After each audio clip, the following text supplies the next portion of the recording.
Hay quien dice que la tecnología puede despojarnos de nuestras libertades, pero hay otros puntos de vista. Para algunos, la tecnología ha sido de hecho una fuente del fortalecimiento de las libertades de los seres humanos.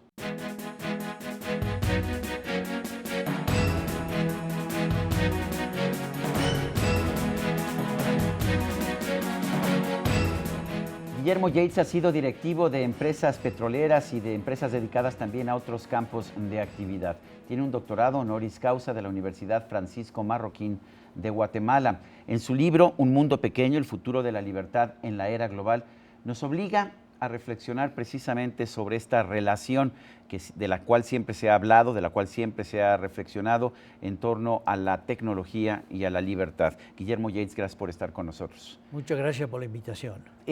Hay quien ve la tecnología como un peligro. Hemos visto, de hecho, cómo los gobiernos del mundo empiezan a espiar a los ciudadanos, incluso lo hacen de manera masiva ahora precisamente por la tecnología. Este libro nos ofrece un punto de vista radicalmente distinto. Me gustaría conocerlo. Sí, en realidad no es la tecnología, es la libertad que se le da al hombre que crea cosas. O sea, la tecnología es una parte que ha tenido un desarrollo impresionante, pero el miedo que la gente le tiene a este momento que estamos viviendo es porque ve que el mercado es un mundo, es todo el mundo. Y para entrar a ese mercado se necesita prácticamente nada de capital. Con tener una buena idea alguien lo financia. Entonces esto pone en miedo no solo a la persona que va a perder el trabajo, sino miedo a los empresarios que pueden desaparecer porque hay competencia de otras partes, productos más baratos. De hecho, se ha vuelto casi un lugar común en ciertos círculos intelectuales advertir que la globalización mata empleos, mata a las empresas pequeñas. ¿Es verdad esto? La globalización lo que hace, presenta los mejores productos al mundo.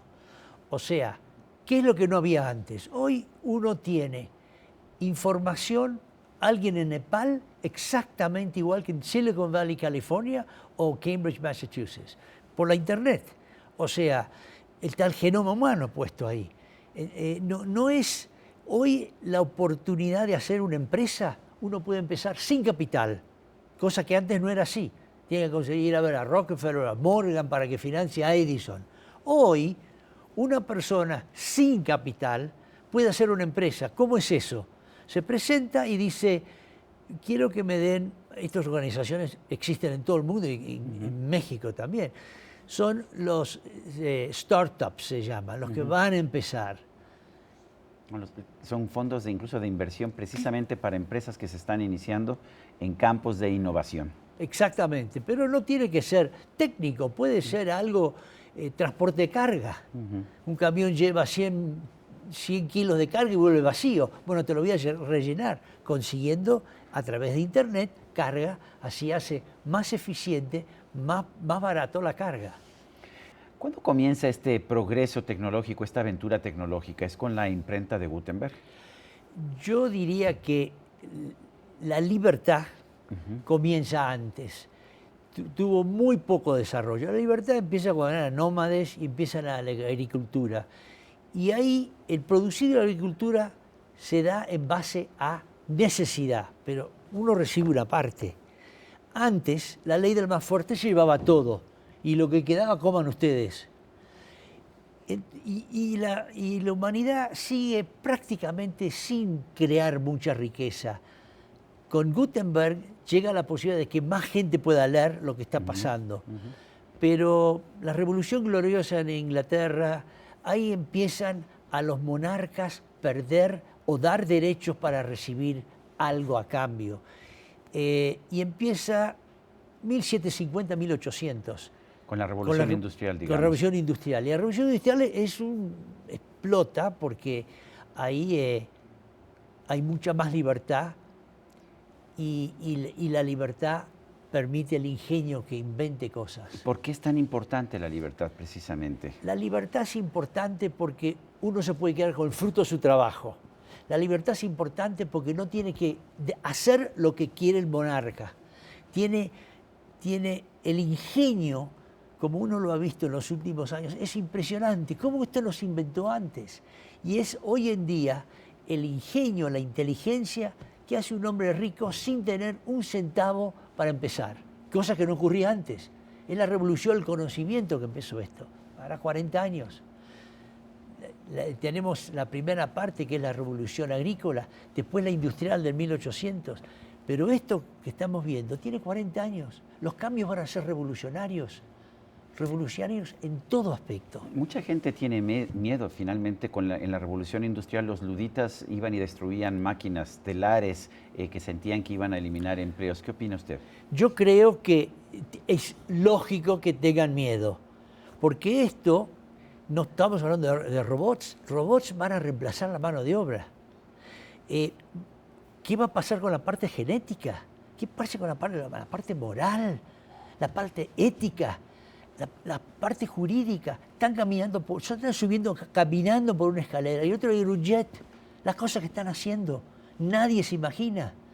Estoy hablando de la parte genética.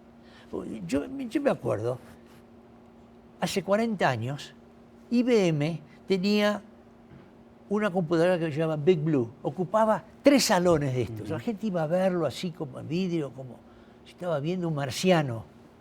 Costaba 4.7 millones. Hoy eso lo compro por $300 y tiene 14 veces más capacidad.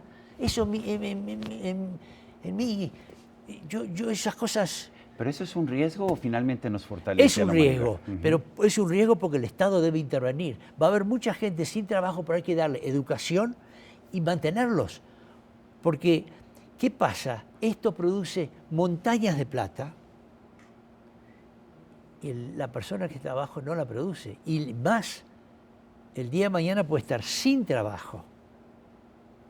¿Qué pasa cuando quieren armar un ser humano? Primero al hígado, al corazón, pero cuando arman un ser humano, la parte ética, ¿quién va a manejar eso? Ahora, Guillermo, cuando vemos cómo ha evolucionado la sociedad humana en las últimas décadas, en los últimos años, nos damos cuenta de que a pesar de todos los cuestionamientos que ha habido, que mucha gente nos dice que vivimos peor, tenemos mejores índices de alimentación, mejores índices de supervivencia, mejores niveles de educación, mucho más tiempo para el esparcimiento. ¿No nos ha ayudado esta revolución tecnológica a vivir mejor? Bueno, sin esta revolución tecnológica no existiría hoy que haya 7.000 millones. 7.000 millones, 5.600 comen y están bien. Hay 1.400 en la pobreza, pero 5.600. En el año 1800 había 1.000 millones.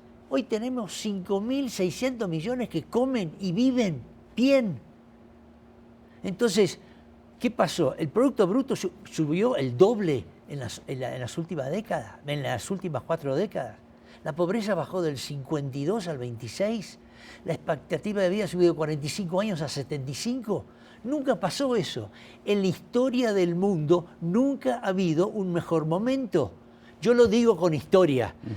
Gates lo dice con futuro. Bill Gates acaba de sacar precisamente una serie de declaraciones en que dice que para el 2035 la mayoría de los países van a haber dejado la pobreza o serán países de clase media. Él dice, los 35 países clasificados por el Banco Mundial de pobreza no van a ser pobres. Bueno, yo no te estoy hablando algo que predico, te digo algo que pasó, que es muy diferente. El Producto Bruto subió más de 2 veces en las economías de desarrollo, más de 2 veces. ¿Y hay posibilidades de que continúe o hay riesgos? Adelante. No, va a continuar. Lo que pasa es cómo se distribuye después, porque un chico de 17 años inventa algún proyectito técnico y gana millones porque, bueno, alguien lo compra. Nadie le está obligando a comprar a Gates sus programas. Lo compran. Libertad.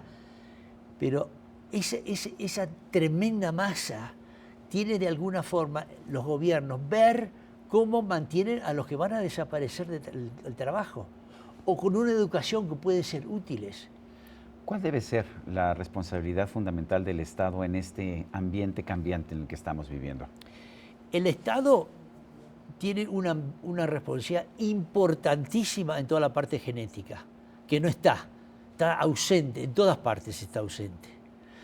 El Estado, con esto que va a pasar, cuando empiezan a eliminar con robots, debe canalizar de alguna forma los esfuerzos de esos hombres, tener una actividad, no, digamos, estar en Cancún, que a lo mejor le traería mucha plata a México, pero digo, no de vacaciones, tener una actividad para esos momentos, y para eso está la educación. Lamentablemente, en América Latina, la educación está dirigida a acordarse de datos. A memorizar. A memorizar.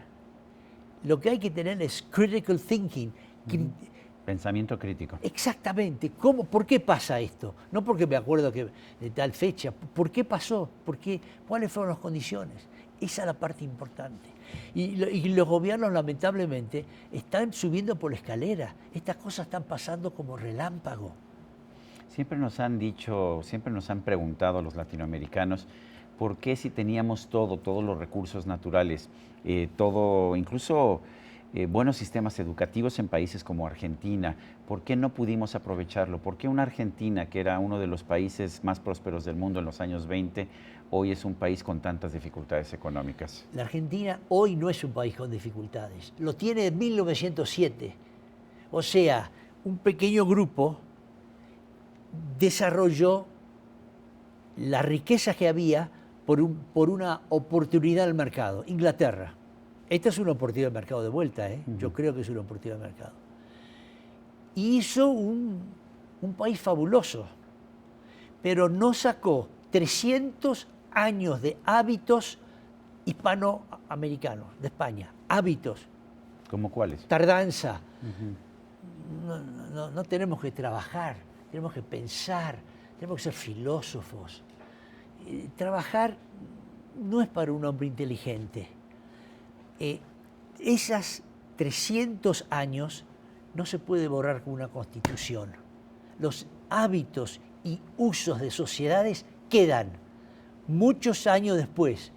Cuando fueron a América del Norte, los que fueron a América del Norte fueron hombres, mujeres, hijos, tenían representación contra los impuestos, tenían un habeas corpus.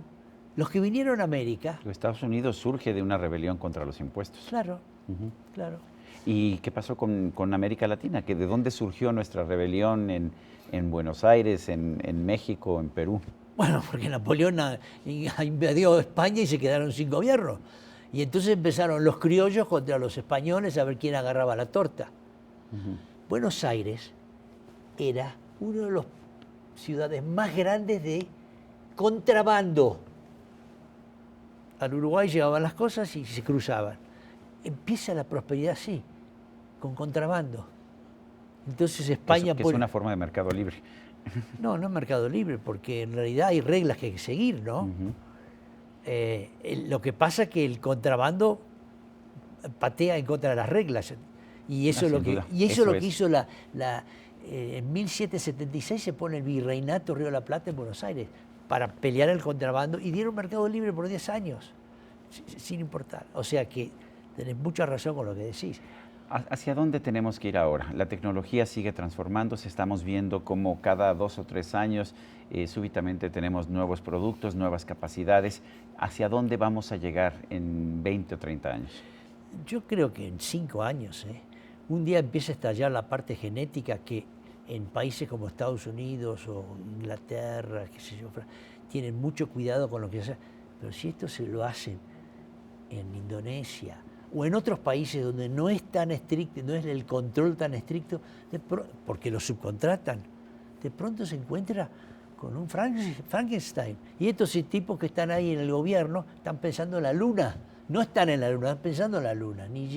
O sea, es muy importante que los gobiernos se adelanten de lo que están a lo que está pasando. Porque esto no pasa en 20 años. En 5 años tenemos un ser humano caminando hecho por por los hombres. Pero muchas veces vemos que los gobiernos están legislando acerca de lo que aconteció antes, pero rara vez tienen la visión de ver qué es lo que viene. Bueno, ¿no es tienen así? que trabajar con gente en fundaciones que los ayude a hacerlo, que tienen la libertad y más ¿cómo se llama?, experiencia en eso. Guillermo Yates, ¿es usted optimista al respecto del futuro de la humanidad? Sí, ¿Por la libertad? por la libertad. Esa gente que está con en una planta de montaje va a empezar algo cuando la planta de montaje tenga robots. Todos tienen calidades para hacer algo. Pues yo quiero agradecerle, Guillermo Yates, autor de Un Mundo Pequeño, el futuro de la libertad en la era global, esta conversación. Muchas gracias. Y a usted, amigo televidente, que hace posible este programa, se lo agradezco también. Esto es todo por hoy, pero no se lo olvide. Nos vemos la próxima.